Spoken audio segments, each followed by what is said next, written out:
The first step is to prepare the work area by clearing out any unwanted grass and roots to create a smooth surface. Once that's done, we're all set to begin. I have gathered my mixing container, a bag of Secret's high-strength concrete mix, along with my tools, gloves, and enough water for mixing.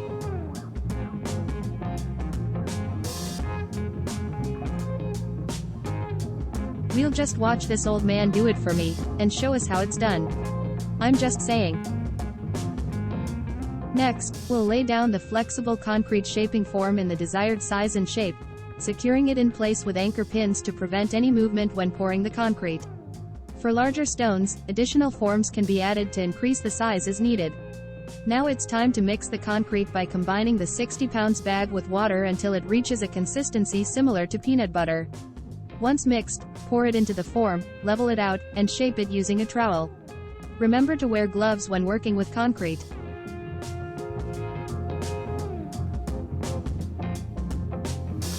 You can see how easy this is for me, just by watching this old man do it.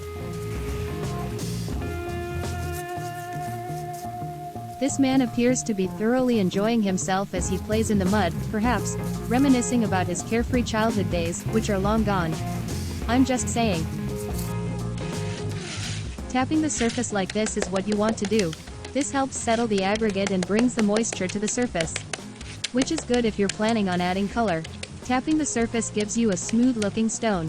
If you don't do this, you will have a rough-looking stone.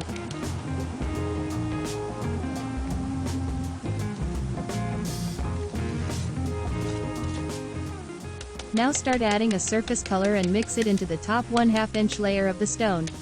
Also add multiple colors at the same time, like real stones have. You can see with this stone it has one gray color. Now removing the form. First remove the anchor pins and gently give the form a little jiggle and a shake to release it, and the form will come right out. If you want texture in your stone or ended up with a few mistakes, do it now. Any touch-ups you want to do has to be done before the concrete sets, because you can't fix it once it's cured.